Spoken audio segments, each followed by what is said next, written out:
Yo, so in this video, I'm going to be going over what I think are the top 10 best defenders for Battlegrounds.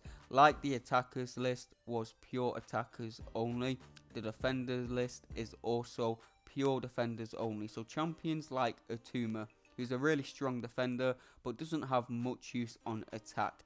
These are the type of champions you're going to see on this list. But champions like Domino, who's a very strong defender but also a very strong attacker, these champions will not be on the list. These champions will be on the top 10 best dual use champions for Battlegrounds list. So if you see a very strong defender missing from here, there's a good chance they'll be in the top 10 dual use champions list. So keep that in mind. Now this is all from my experience playing in Celestial, playing in the top 100, top 10 of Battlegrounds. These are the defenders I see get the most wins, get the most W's. So if your favorite defender is not on the list, don't get offended. I'm just trying to help people with their rank up decisions, help people do better in Battlegrounds. I am not trying to offend anyone. So with all that out of the way, let's jump into the list.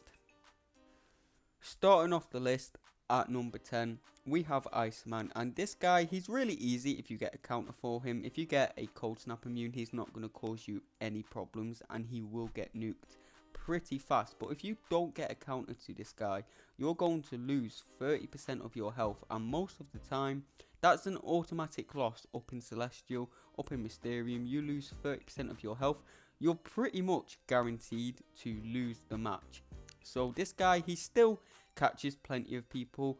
People don't run that many cold snap immune champions. The main champion people use to counter Iceman is Sasquatch, and if they do that, you've at the very least baited out their Sasquatch, so you don't have to fight him on defense. So yeah, I think Iceman, well deserving of the number 10 spot. I've been shocked by Iceman plenty of times. I've seen Iceman get plenty of wins.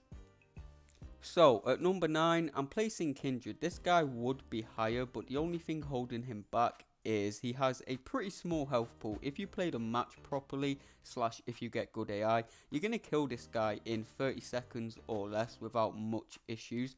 But it's really easy to mess up against this guy. If you don't play the match properly, you're going to get degened at the end of the match. Even if you do play the match properly, you're going to take some block damage, especially against the 7-star with the block penetration from countering his special attacks.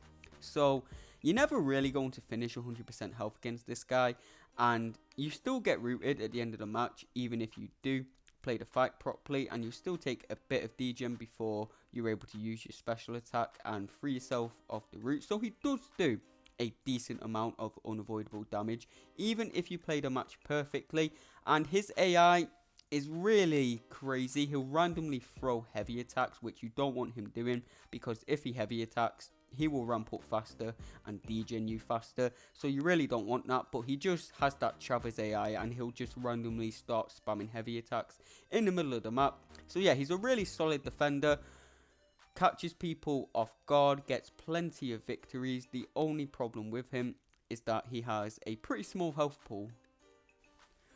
At the number 8 spot, I'm going to be placing Nick. Now Nick will always have a place on defense thanks to his 2 lives. He's always going to, at the very least, stall out your opponent. And he's still a pretty tricky fight. He can throw unblockable special ones randomly in his 2nd life. He has that massive fury, so he does massive block damage. You really don't want to be blocking against this guy too much.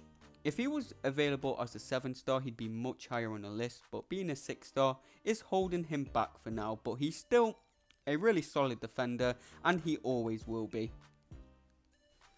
At number 7, I'm going to be placing Korg, and this guy is a Battlegrounds OG. People have been running this guy since the Battlegrounds beta. He used to be the best defender in the game for a while, but we've had a lot more trickier defensive additions to the game since then, so he's fallen off a bit, but I'd still say he's easily top 10 Battlegrounds defenders in the game. It's pretty rare to see people mess up to him nowadays, but he's still extremely tanky. He has a big health pool, he shrugs off debuffs so you can't stun him, so that's going to prolongate the match, and he has those rock stacks tanking all your damage.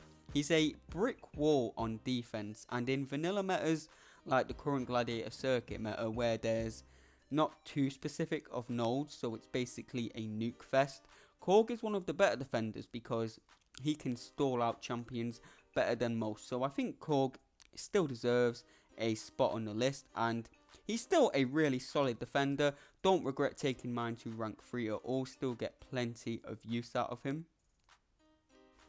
Number 6 is Dust, and honestly I can imagine Dust going a bit higher in the future. As a rank 3 7-star especially, she's really annoying. Now the deal with Dust is you don't want to parry her and you don't want to hit her block, so you have to be on point with your intercepts when fighting Dust. On top of that, she has a pretty big health pool and a lot of critical resistance, so that means you're less likely to crit against Dust, which makes her a very tanky defender. You wouldn't know it by looking at her, but she's really tanky on defense, and her glancing mechanic makes it tricky for champions like Hulklin and Titania to take her. So yeah, I think she's proven herself on defense. I've been having a lot of trouble against 7-star rank 3s, especially when I don't draft my Shocker or Starkey. I'm planning to take mine to rank 3 eventually. Really solid defender, and I think she well deserves a spot on this list.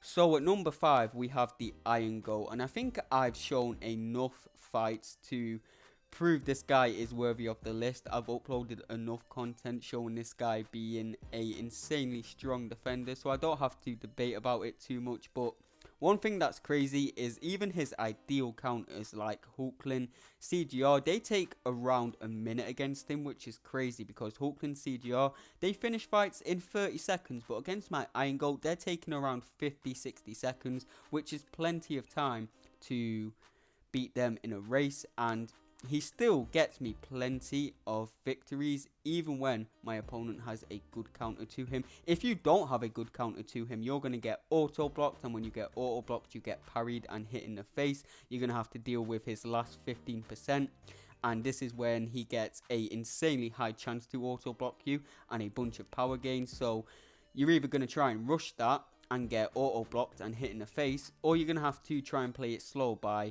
landing your heavy attacks and baiting out special attacks, which draws out the match. He's just a really good stall on defense, and plenty of people still mess up to him. Really great defender. No regrets on taking this guy to rank 3 whatsoever. So at number 4 with Maestro, he has plenty of counters, but if you do not get a counter to this guy, you are guaranteed to time out pretty much. And he has a massive health pool. 81k as a rank 2 7-star is crazy. So even his best counters, they don't really nuke him. It's only Juggernaut and CGR that can take him in around 30 seconds. Otherwise, he's at the very least going to stall out your opponent. So yeah, he's got plenty of counters, but if you don't get one, you're timing out, and it's very rare that he gets nuked. So a lot of the time you can win a race if you put him on defense and you both have ideal counters. He's still a great defender. I need to take mine to rank 3 at some point. I just don't want to because he's kind of a boring rank up. At number 3 we have a Tuma, and I kind of view this guy as the skill domino. If you have a counter to him, he's not the hardest fight, but if you don't have a counter to him, you're going to take a lot of unavoidable damage. But the nice thing with a Tuma versus Domino is there's a lot less counters to a Tuma. Even his best counters, you know, Shuri is probably the most common counter people run in their deck. Shuri is slow against the Tuma, so a lot of the time you can win in a race.